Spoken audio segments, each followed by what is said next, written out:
Hello everybody, it's me again, Tarsher, just to share with you. Today, we're cooking bilo-bilo, one of the Filipino delicacies.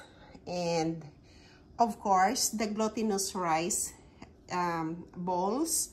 So I just bought it ready. And the steamed banana, this is from PI. It's frozen. And jackfruit.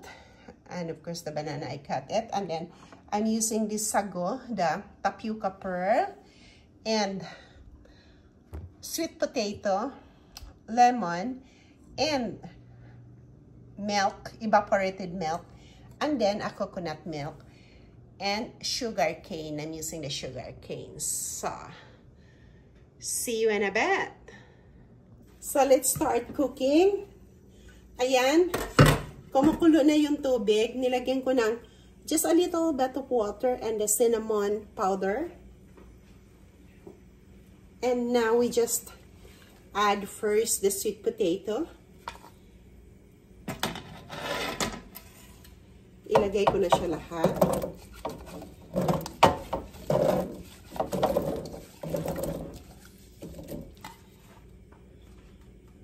This is one of my favorite bilo-bilo.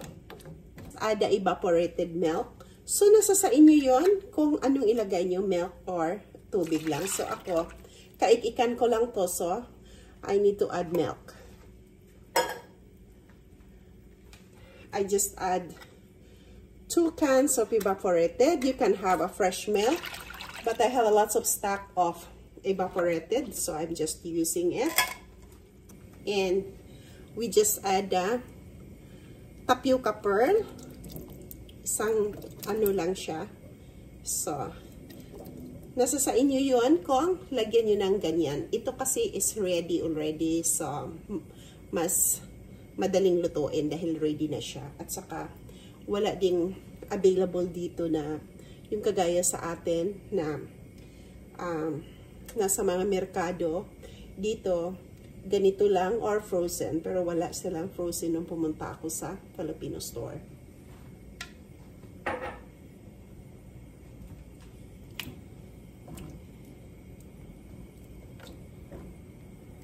Just put the lid, let it simmer for 5 minutes.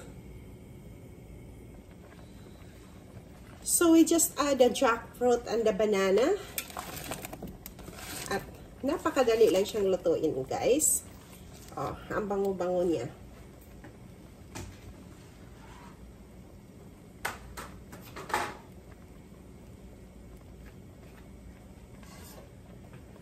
At lagyan ko lang siya ng lemon. So, nasa sa inyo yun.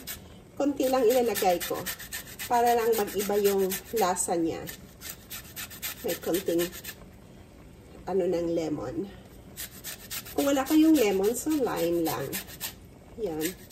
O yung calamansi. Ayan.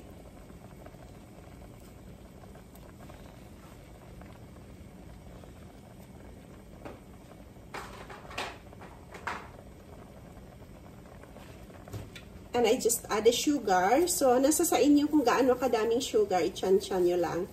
Dahil may gatas na at saka jackfruit. Matamis na yun.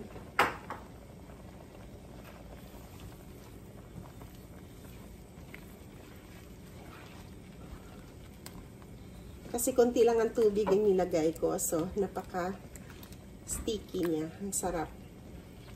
Ang bango-bango kung maamoy nyo. Super. At, wow. So yummy. At yung mga anak ko ay hindi kumakain ito. Ako lang. Pagkain ko lang to. Matamis na siya. Ang sarap dahil nga nilagyan ko ng lime. Lemon.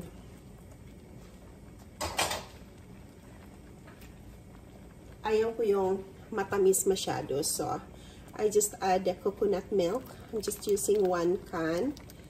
Kasi yun lang ang available dito.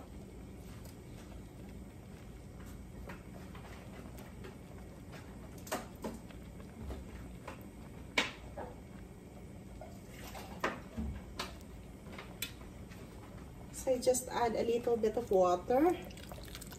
Ayan. Para hindi siya masyadong sticky.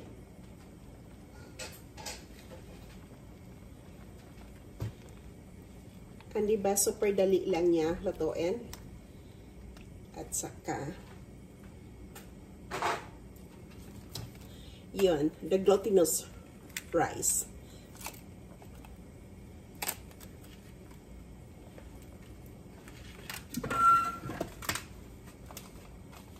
Kailangan lang natin siyang i-break isa-isa dahil nga frozen pa siya. So we just leave it there. Ayan. And takpan, simmer for another 5 minutes. Tingnan na natin. Ah, ang bango-bango. Oh la la. It smells so yummy. And look at that, guys.